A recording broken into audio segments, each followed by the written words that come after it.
Hi there! Welcome to the third meeting of the research seminar The Penetration of Arabic Philosophy into the Latin Philosophical Tradition, organized by the Aquinas and the Arabs International Working Group. As you already know, I am Nicola Polloni, and today we are going to discuss again the philosophical perspective of Dominicus Gundissalinus. Nonetheless, this time we will approach a different aspect of his reflection, that is, psychology. In our past meetings, we have considered, in the first place, how and why a translation movement from Arabic into Latin aroused in the 12th century, and the profound influence the new Arabic sources had on Gundissalinus' metaphysical reflection. We have had the occasion to see the progressive problematization of Gundissalinus' ontology, and his attempt at resolving the manifold problems of Gabriel's hylomorphism through its merging with Avicenna's doctrines. Thus, we focused on two specific treatises by Gundissalinus, the De Unitate Tuno and the De Processione Mundi. Today, we are going to deal specifically with Gundissalinus' psychology, presented in his treatise On the Soul. Gundissalinus' De Anima is a quite interesting psychological treatise, the first Latin work in receiving Avicenna's De Anima, starting a long tradition of discussions, development and criticism of this work, brilliantly pointed out by Dag Hasse. Gundissalinus' work has been critically edited twice, the first edition produced by Muckle in 1940, followed by a new critical edition by Soto Bruna and Alonso de Real in 2009. Gundissalinus' De Anima is articulated into 10 thematic chapters, in which the Toledan philosopher deals with four main problems that are the existence and definition of the soul, its ontological composition and number, its origin and immortal destiny, and finally the powers of the human soul. As you can surely imagine, Gundissalinus bases his analysis on a wide number of both Latin and Arabic sources, from Boethius to Augustine to Avicenna, Gabriel and Costa ibn Lucca. We will proceed examining each one of these four psychological themes, starting with the existence of the soul.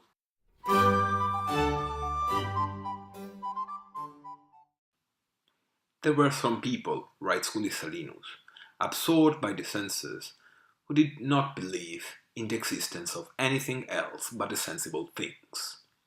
They fell in such a madness, affirming that God does not exist, like those reported in the book of Job, who said, "What is God, so we can serve him?"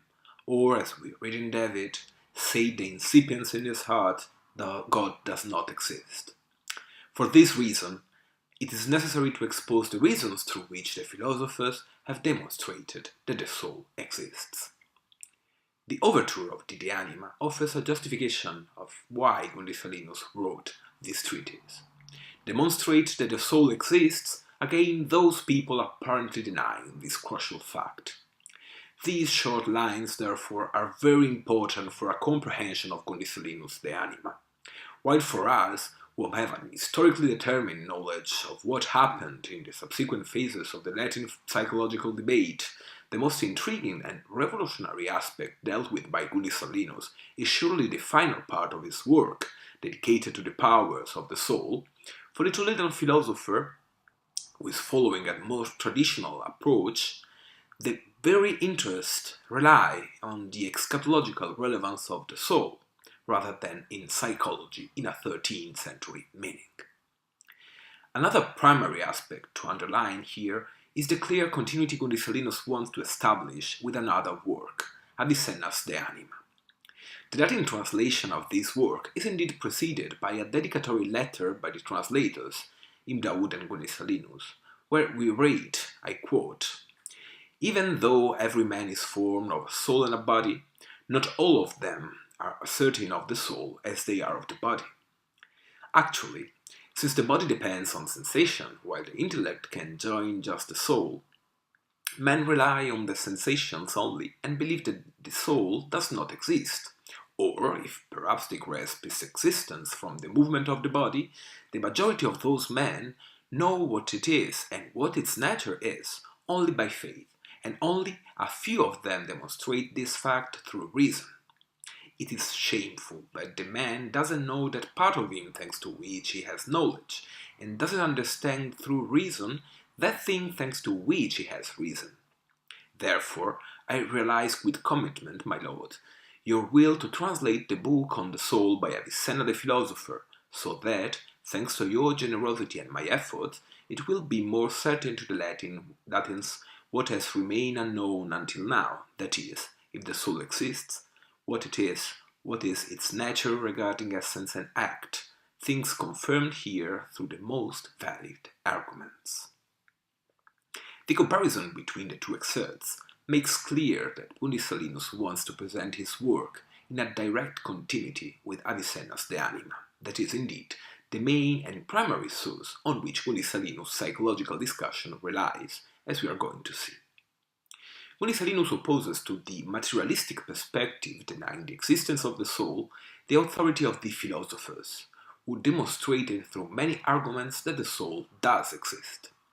Then, he proposes 4 proofs of the existence of the soul, all of them based on movement. And that is not surprising, for he is using Avicenna and M. Gabriel as main sources since the very beginning of his writing. In the first place, Gundissalinus states that the body is not the principle of its movement, since if that would be the case, the body would never cease to move. Thus, the body needs an external agent of its movement, and that's the soul. Moreover, Gundissalinus says that all bodies are composed of parts, and these parts need to be united in some way. But they cannot be made one in virtue of themselves, and therefore one has to admit the existence of an external cause of their corporeal unity. The very same result is provided by the consideration of movement as developed through potency and act. The movement toward act cannot be performed by something which is already in act, but neither by something in utter potency. Thus, the moved and the mover must be different, and the soul will be the mover of the body. Finally, everything that is animated before being so was unanimated, and thus we must admit a cause of its animation, and that is the soul. The 4 demonstrations of the existence of the soul thus present the soul as the principle of movement of the body. Being such a principle, the soul moves the body without being moved. Quiescens movit, claims Gundissalinus. And indeed, the movements through which the soul moves the body are 5, through desire, hate, fear, natural tendency, and as its cause, that is to say, moving the body toward its end. Once he has demonstrated that the soul exists and is the mover of the body, Gundissalinus can go ahead and present a definition of the soul. Actually, he presents and discusses 2 definitions, one by Plato and the other by Aristotle. For Plato, Gundissalinus says, the soul is an incorporeal substance which moves the body, as it has been proved by the previous pages. Nonetheless, basing his discussion almost completely on Avicenna, Gundissalinus presents further arguments on the difference between soul and body, and the irreducible differences between them. Among these proofs, we can find the famous argument of the flying man, the mental experiment proposed by Avicenna in his De Anima, and attested here for the first time in the Latin tradition. The overall discussion of Plato's definition of the soul, which Gundissalinus derives from Custom Luca de Differentia Anima et Spiritus, is pursued following the first book of Avicenna's De Anima, cut and pasting passages and demonstration from that writing. The very same scenario is in place with the discussion of Aristotle's definition of the soul as first perfection of a natural, organic, and potentially living body. This definition, quoted again from Custom Luca de Differentia Anima et Spiritus, is discussed by Gundissalinus in all its parts, that is to say, examining the position of the soul as first perception of the body, a function pursued to the soul's powers, as soul of an organic body, the organs are finalized to life, that is to say, to the soul, and as soul of a potentially living body, since the soul is the act of the body and the cause of its life. After having clarified the 2 definitions of the soul, Gundissalinus finally claims that the soul is something like a form for the body, a quasi-forma that actualizes the body, animating it and giving it its complexion as forma complexionali. Once the soul is removed, the subject of the animated body becomes subject of something else, and the body changes completely, for the soul is substantial for it. Therefore, we find here one of the many problems spread throughout Gundissalinus de Anima, due to the tensions between two opposite philosophical perspectives. Following Avicenna and Aristotle, Gundissalinus wants to affirm that the soul is the substantial form of the body, but he can't, and he has to use a different way to affirm the soul-body connection, claiming that the soul is something like a form with a substantial presence into the body. The reason why Gundissalinus cannot clearly state and plainly accept the soul as substantial form of the body is quite simple: universal hylomorphism.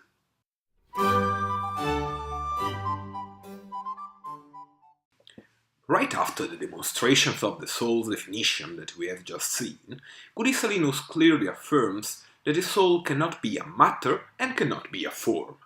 On the contrary, Gundissalinus writes, I quote, "It remains thus that the soul is a rational spirit which, if it happened to have matter and form, therefore it would have three substances that are matter, form, and their compound, so that there would be a clear logical division.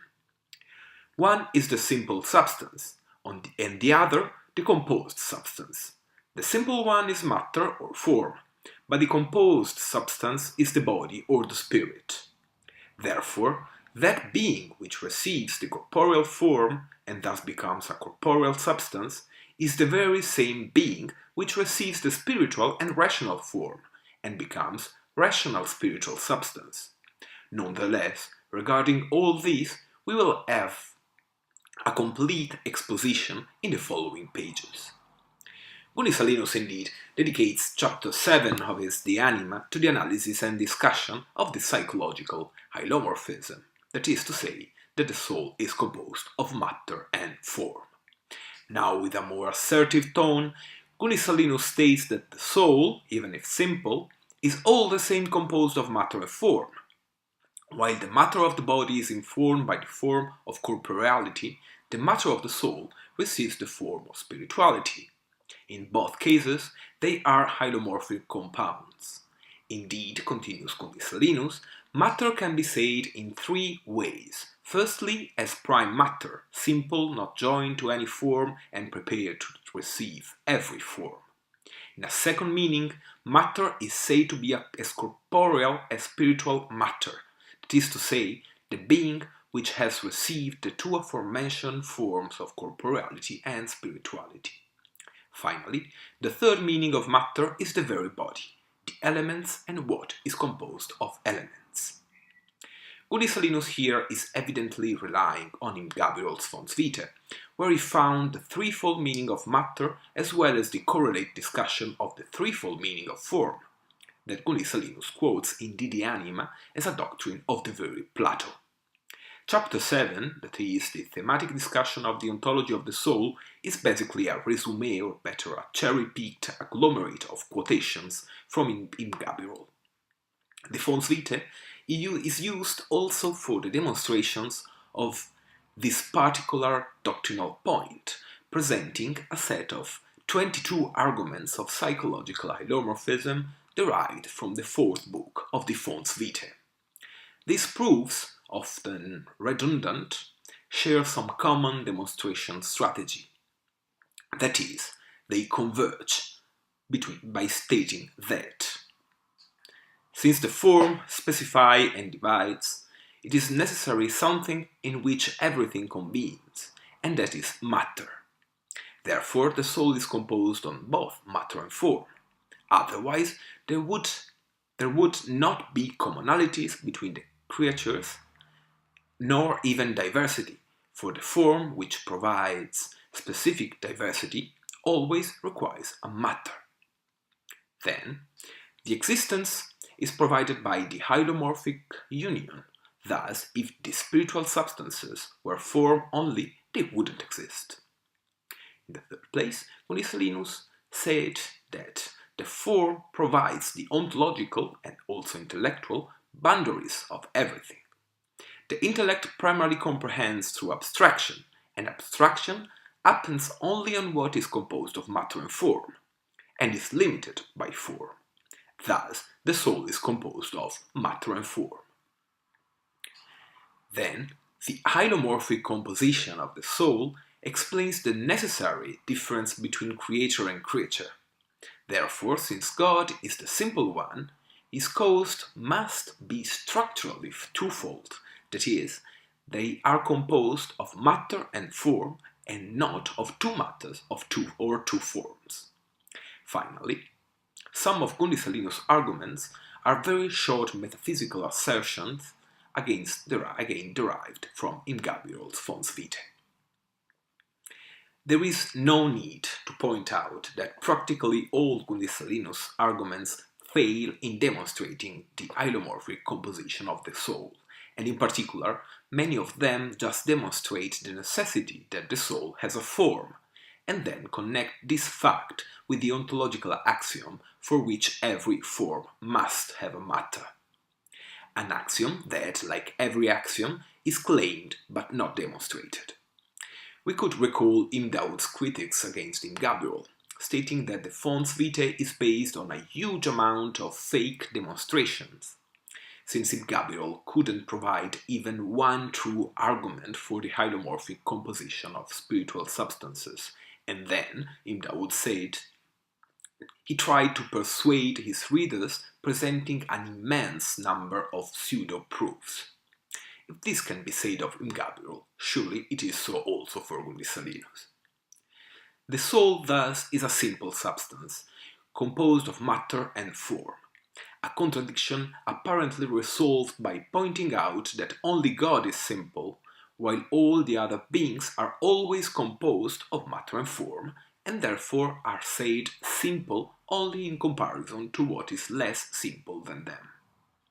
Psychological and spiritual hylomorphism, as you know, will be the ground of a harsh controversy in the 13th century.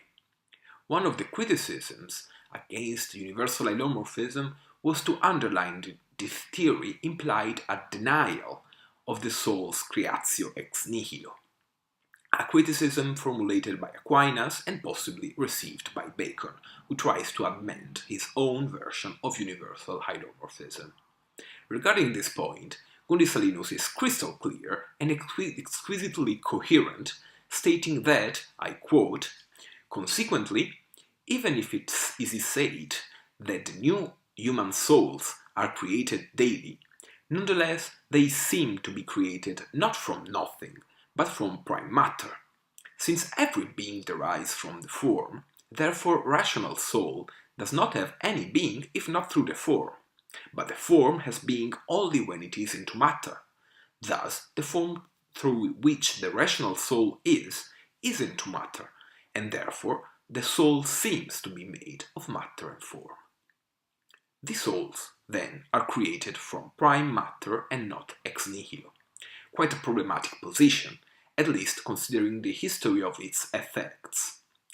And it won't be the one unlikely position asserted by Gundissalinus regarding the origin of the soul, as we are going to see right now.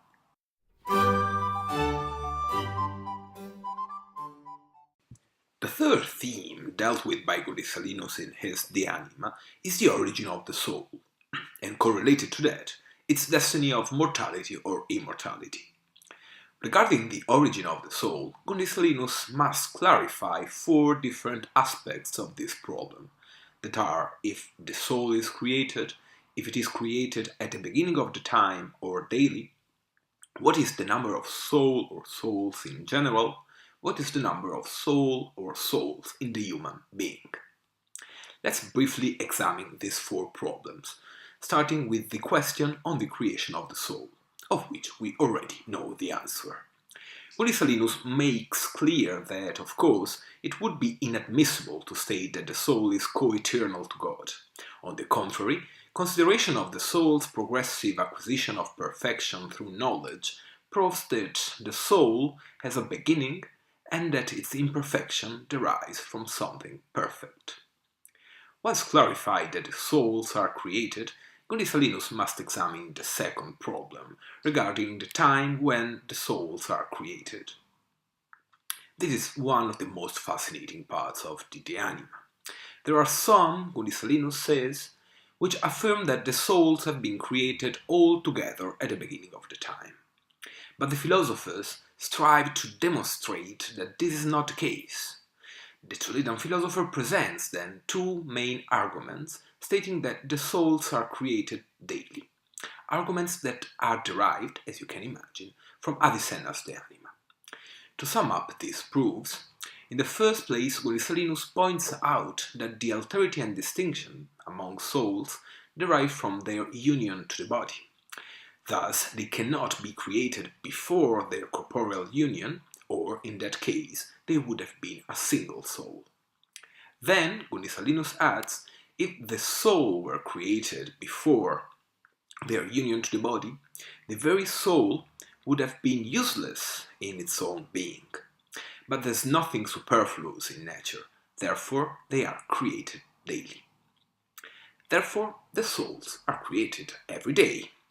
But who is the creator of the soul? This is one of the most original points of Gundissalinus' discussion. Apparently, we would say the souls are created by God. This is a fundamental point of Christian doctrine indeed. Nonetheless, Gundissalinus says, I quote, if the first maker is the maker of the souls by himself, then the soul would have been always by him. But the soul is not always by God, since every day new souls are created. Therefore, the soul is not made by the first maker, and the first maker is not the soul maker by himself. Thus, it is necessary to admit a medium between God and the soul, and this medium will be the maker of the soul. God, then, is not the creator of the souls. Indeed, Gundissalinus continues, if God were the maker of the souls, there would be inadmissible consequences. On the one hand, one should admit that something different happens in God's being, which is impossible since God is immutable. On the other hand, if the souls were created by God, they would be eternal, since God does not create new things in time. And finally, for the true lovers of limiting divine powers, Gundissalinus says that God creates only ex nihilo, while the souls are created from prime matter, and that God cannot actualize a potency, since only an act can do that, and God is neither act nor potency. Thus, if not God, who is the creator of the souls? You already know the answer, since we have found this very doctrine on Gundissalinus, De Processione Mundi. The creation of the soul is mediated. They are created daily, and this implies that it is the secondary cause to make them from prime matter. God is the direct author of the creation of matter and form only, as we have seen in De Processione. And after that, or better, after the first union of matter and form, all the further processes of cosmic institution are pursued by the secondary causes. And, in the case of the souls, this secondary cause is the angelica creatura, that is, the angels. Regarding this point, Gundissalinus writes, I quote, for what the philosophers demonstrate, the souls are not created by God, but by the angels. And you can easily understand this, that is, that they are created by the angels' service rather than God's. Nevertheless, when is said God creates the soul, one has to understand this sentence as referred to divine authority, not his service, as when it is said of Christ that he is the one who baptizes, while the priest baptizes. Christ does so through his authority, not his service, and the priest does that through his service, not his authority.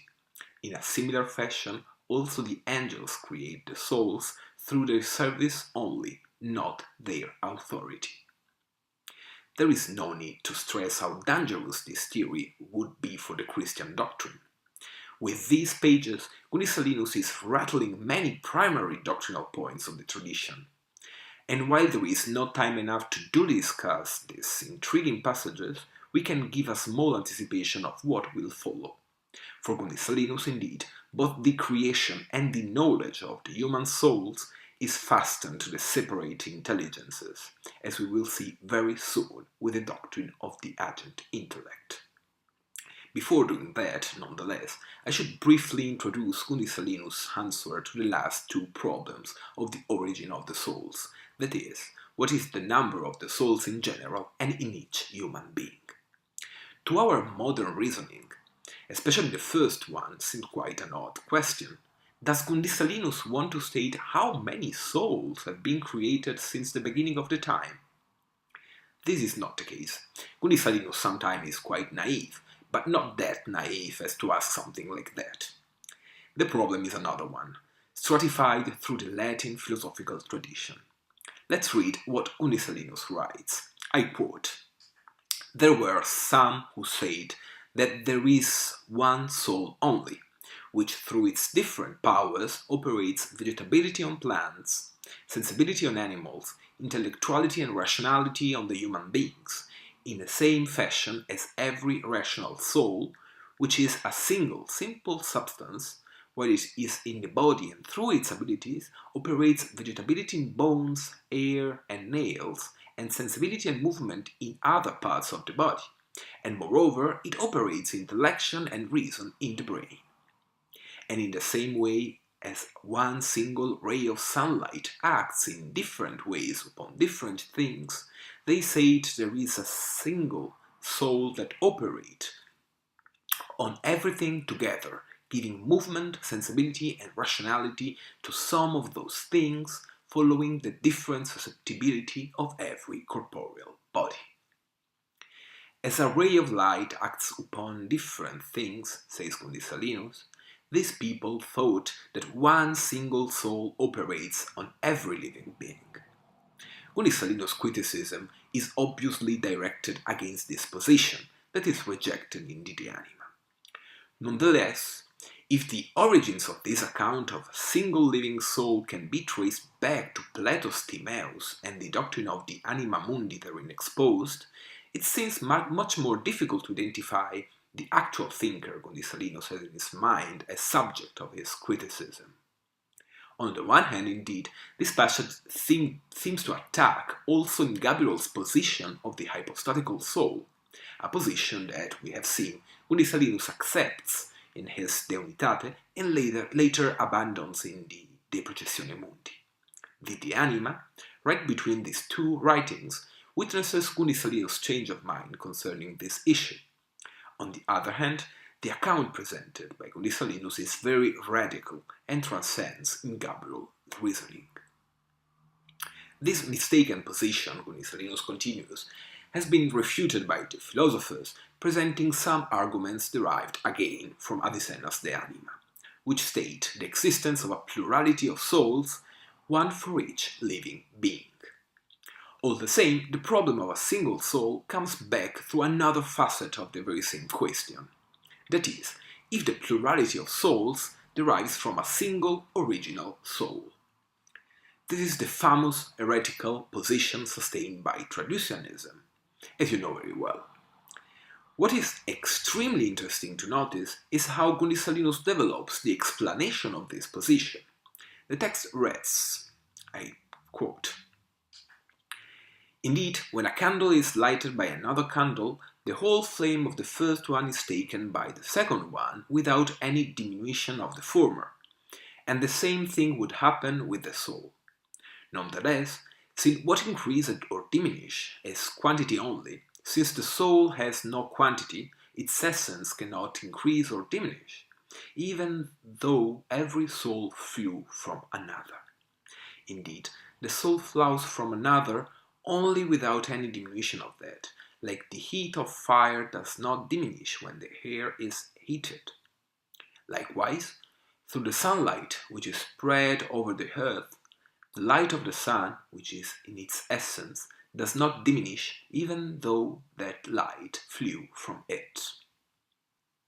The first part of this passage is based on the famous metaphor of the candle proposed by Augustine, describing the tradux animae from father to son, as the passage of the light of a candle to another candle. But Augustine's account of traducianist heresy is combined with another quotation, this time from Gabriel's Fons Vitae, where we can find both the metaphors of the heat of the fire and the sunlight. These two metaphors are used in Gabriel's writing to expound the doctrine of the derivation and irradiation of the spiritual substances, a doctrine that Gundissalinus seemed to tacitly accept in his De Unitate while presenting the overall Gabrielian cosmology and its hypostatical progression. It is quite surprising to find this quotation attached to Augustine's account of traducianism, and it is possibly a sign of Gundissalinus' progressive detachment from Gabriel's perspective. Nonetheless, the Toledan philosopher resolves the question arose from the traducianist position in a clear and somewhat deceptive way, that is, by stating that everyone already knows that the soul does not derive through transmission. Regarding the final problem of this thematic section, that is, the number of souls in each living being, Gundissalinus' discussion does not present any surprise. Indeed, the Toledan philosopher presents the distinction between vegetative, sensitive, and rational souls, and points out that the superior soul contains the faculties of the lower ones, and in this way the human being has the faculties of the vegetative and sensible souls, but all the same has only one soul, that is, the rational soul. The overall discussion presented by Gundissalinus is derived again from Avicenna's De Anima and will constitute the center of the analysis of the psychological powers Gundissalinus expounds in the final chapters of his writing. Once he has clarified that there is a plurality of individual souls, each one of them specific to a genre of living beings, and created by the angels through the information of prime matter, Gundissalinus can finally address the question on whether the soul is immortal or not. Unfortunately, this is not the right place in which we can analyze in details the dense pages through which Gundissalinus demonstrates the immortality of the soul. The Toledan philosopher performs a twofold argumentative strategy. In the first place, Gundissalinus demonstrates that the substance of the soul is separated from the body. Indeed, on the one hand, the body is not the efficient cause of the soul, but only its accidental cause. On the other hand, one can suppose a temporal and an essential anteriority of the soul, and in both cases, the destruction of what is posterior does not affect what is anterior to it. The demonstration of the separateness of the soul from the body requires a second set of proofs stating that the soul, as a substance, cannot be destroyed. The lines through which Gundissalinus demonstrates this issue are extremely dense and tricky. The whole argumentation is grounded on the distinction between matter and form on the one hand, and act and potency of being corrupted and persist on the other hand. At a first glance, it would even appear that Gundissalinus here is denying the very hylomorphic composition of the soul, admitting that is a simple form. This is not the case, of course, but the doctrinal thickness of these pages seems to be referred to a further writing where supposedly Gundissalinus has dealt with this problem in a much wider and detailed fashion.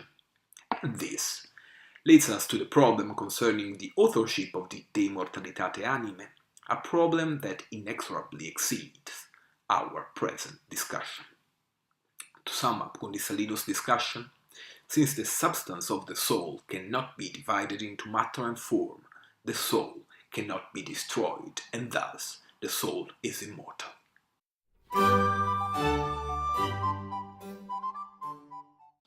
The two final chapters of Gundissalinus' De Anima present a specific discussion of the human psychological powers. Gundissalinus has demonstrated indeed that the human soul is rational and immortal, and now he must explain the process through which the human beings have knowledge, and then address the question concerning what kind of knowledge the soul has after its separation from the body. Let's see what Gundissalinus accounts for all that. The human knowledge is performed through a plurality of faculties which nonetheless are all related to one and same subject, that is, the rational soul. At the very same time, these faculties are the articulation of three main powers that are the vegetative, sensitive, and rational powers. The vegetative power corresponds to the movement of the parts of the subject from inside to outside, and is articulated into three faculties that are the nutritive power, or vis nutritiva, the increasing power, or vis augmentativa, and the generative power, or vis generativa. The nutritive power converts a body from its previous corporeity to something similar to the corporeal subject on which performs, restoring what has been consumed. In a similar fashion, the increasing power assimilates the body that has received from the nutritive power and proportionally increases the corporeal dimensions of the body upon which it acts, leading it to its perfection. Finally, the last faculty of the vegetative power, that is, the generative power, receives from its body something similar to the potency of that body and converts it into something similar to that body in act, through corporeal assimilation, generation, and complexion. Through these three faculties, thus, the vegetative soul nourishes and increases the body in which she is located, and generates new body from that one. At the very same time, these actions are pursued through four natural faculties of the body that are the vires attractiva, retentiva, digestiva, and expulsiva. This vegetative dynamic is further discussed by Gundissalinus, pointing out the specificity of each one of the three powers, and underlining that those who believe that the vegetative power operates into the human body as the nature operates into the plants are wrong. Indeed, the operations of nature are different from those of the soul, for the former is always performed in the same way, while the psychological operations are performed in different ways, for the action of the soul is stronger than that of nature. The discussion of the sensitive soul, as well as those of the vegetative and rational souls, is based almost exclusively on Avicenna's De Anima, summarized and cherry-picked by Gundissalinus. The sensitive soul performs two operations, that are perception and voluntary movement, through two faculties, the vis motiva and the vis apprehensiva. The vis motiva is composed of two powers. On the one hand, there is the appetitive or desiderative power, which imposes the movement to the muscles of the body when imagines something that desires or repulses. On the other hand, the faculty infused into the body performs the movement commanded by the appetitive power, contracting or relaxing muscles and nerves. In a similar fashion, also the vis apprehensiva is articulated into two main faculties, which preside two different kinds of sensible experience, the internal and external apprehension. The external apprehension is pursued through the five senses, taste, sight, touch, smell, and hearing, each one of which has 8 species of perception. Touch is the main sense of the animals, and the only one necessary to them. Definitely much more interesting is Gundissalinus' discussion of the internal apprehension, again developed strictly following Avicenna's De Anima. Internal apprehension is twofold. On the one hand, the first part of the cognitive process apprehends the sensible forms, while on the other hand, the second part of the process apprehends the sensible intentions following Avicenna's doctrine and vocabulary. Intention and form are two different mental elements. The form is the knowable content of the sensible body or event, while the intention is an accessible or better assessed consideration of that content. In the famous example proposed by Avicenna, it is the difference between the sheep's vision of the wolf's figure and color and the recognition and assessment of that sensible content as a dangerous wolf in base of which the sheep runs away. The internal apprehensive faculties are 5: fantasy, imagination, imaginative or cogitative, which work on the sensible forms, and estimative and memory, working on the sensible intentions. All sensible perceptions impressed into the 5 senses are transferred to the fantasy, or common sense, in which these perceptions are united. This process is strictly connected with the subsequent two faculties, imagination and cogitative. The imagination receives and conserves the formal contents of fantasy, which are then elaborated by the cogitative faculty and concludes the process of the formal contents by the apprehensive power. The first of the intentional faculties is the estimative power, which apprehends the non-perceived intention of the sensible and acts on the imaginative content, the compositio and the divisio. Thus, the estimative assesses the sensible event with a non-predetermined judgment from which derives the majority of the animal's action. For them, as well for the brute man, the estimative is excellentior iudex. The estimative, continues Gundissalinus, can be produced in two ways, that is, as cautela naturalis, as when the child learns to walk and fears to fall, and per experientiam, that is to say, when the animal suffers pain or pleasure, and that impression is conserved into the memory.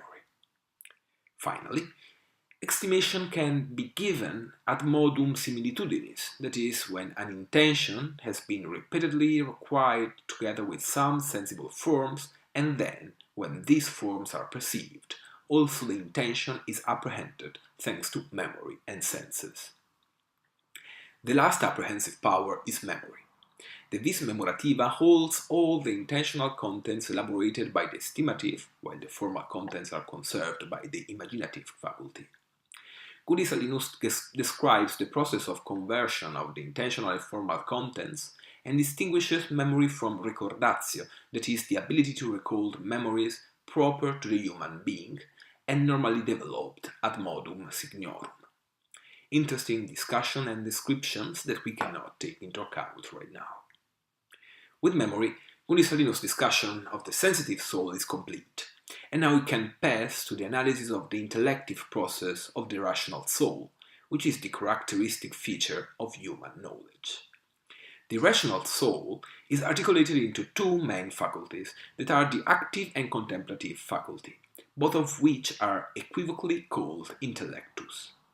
The virtus activa is the principle moving the body in relation to the action the subject decides to perform, following the sensitive powers, appetitive and estimative, or the very virtus activa. On the contrary, the virtus contemplativa is that faculty which is informed a forma universali in data materia and have knowledge of the forms which are not united to matter or which are abstracted from matter. The active and contemplative powers, thus, have two different cognitive processes and are finalized to two different kinds of judgment. The contemplative power assesses the trueness and falseness concerning the universals and what is necessary, possible, and impossible. On the contrary, the active power evaluates the good or evil of the particulars and therefore the rightfulness of the action.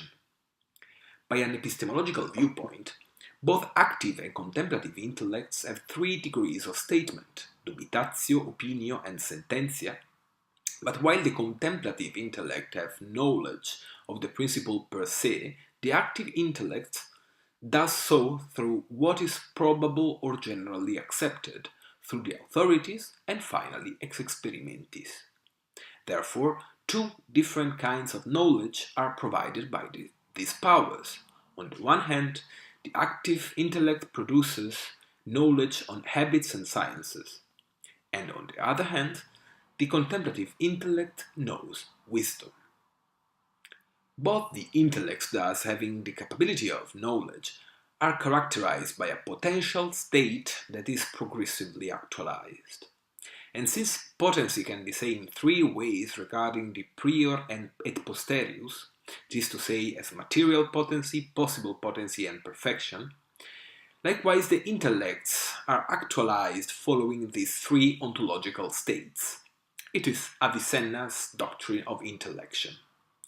In itself, the intellect is in a potential state deprived of any perfection, called intellectus materialis, for it is similar to prime matter which has no form.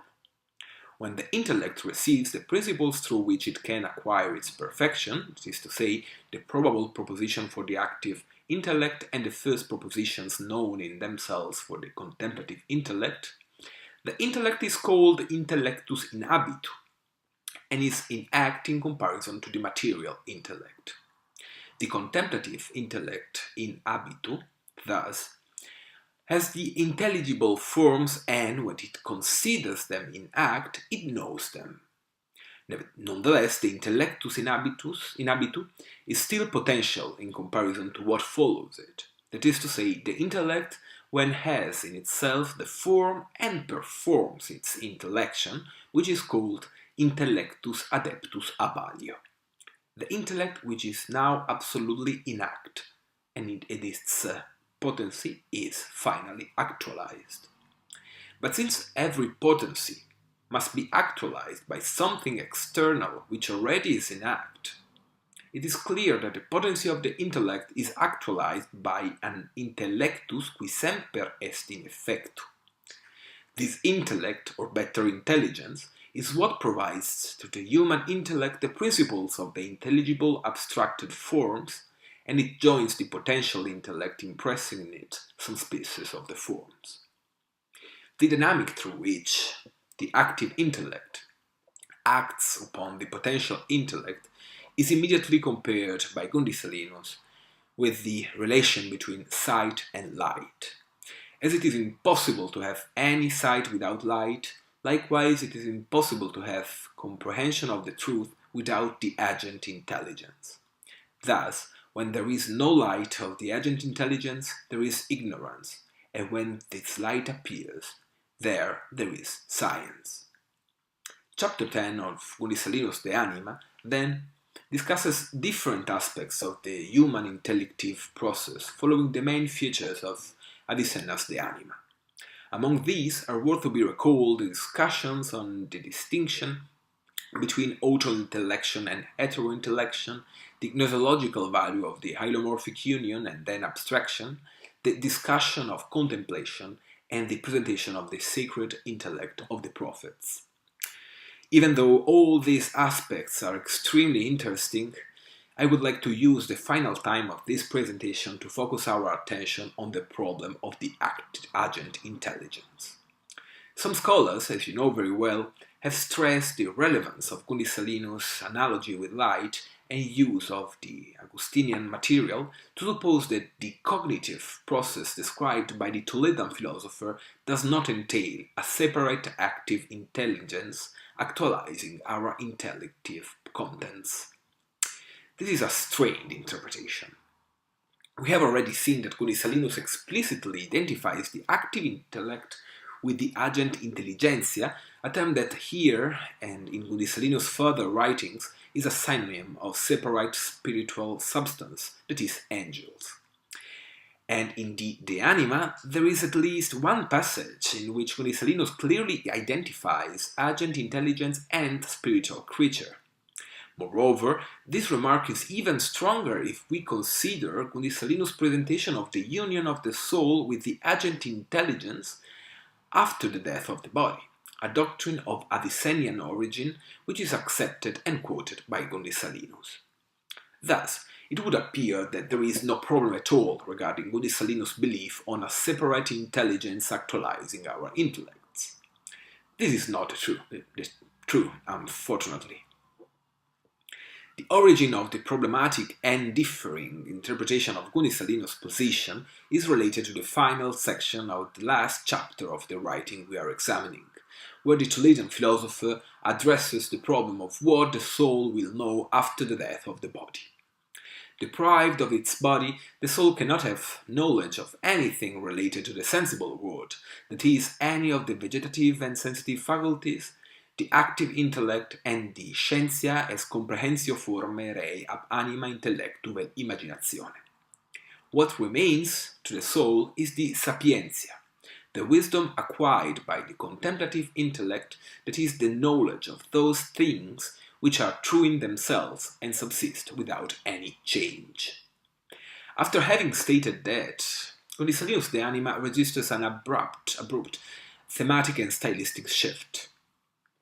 Until this point, Gundissalinus has claimed at least three main doctrines in clear disagreement with the Latin Christian tradition: psychological hylomorphism, the angelic creation of the soul, and the existence of a separate medium of human intellection.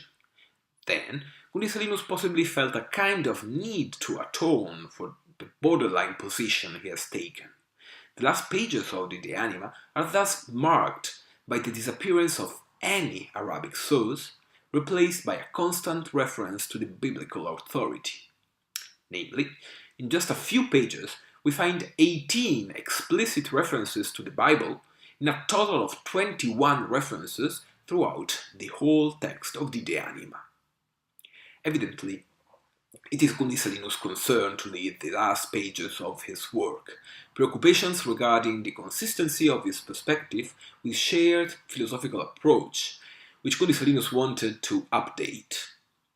One of the outcomes of that is that now Gundissalinus becomes bulky in referring to the human intellect, and he uses the term intelligentsia in a rather different sense, that is, as the highest faculty of the human being, through which one has sapientia, and thus an immanent faculty rather than a separate principle. The comparison with the previous pages of the De Anima displays that Gundissalinus refers with the same term to two different things, an immanent faculty and a transcendent being. Following the Gedamerian Vollkommenheitsprincip, we should state that Gundissalinus knew that distinction very well, and for him the truthful sense and use of the term intelligentsia made no problem at all. As for us, there is no need to recall how controversial all this has been, since egregious scholars have seen in these pages the most different things, from the rise of the Augustinismo Visionism to the assertion of a radical Latin Avicennism. Nonetheless, and without reducing philosophy to psychology, the simplest explanation of this tension, or even contradiction, could simply be Gundissalinus' concern toward the doctrines he is accepting and presenting, many of which will cause tough problems during the 13th century. In other words, rather than being an objective theoretical contradiction, at the origin of this interpretative problem is the approach pursued by Gundissalinus, an approach that will change in the following works, and specifically in the De Processione Mundi, as we have seen.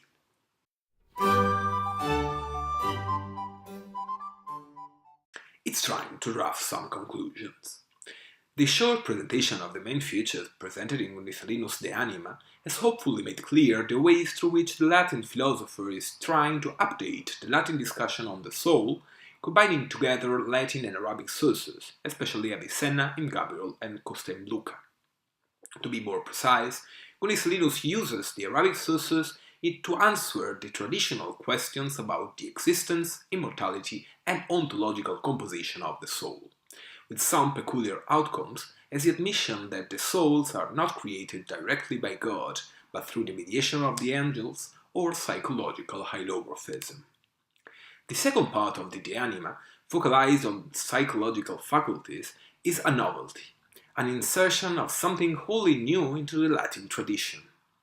Avicenna's doctrine will soon become pivotal for the medieval debate, and it is very interesting to notice that Gundissalinus, the very first Latin philosopher leading with them, accepts the whole formulation by Avicenna and tries to insert it into a manifold account of the soul.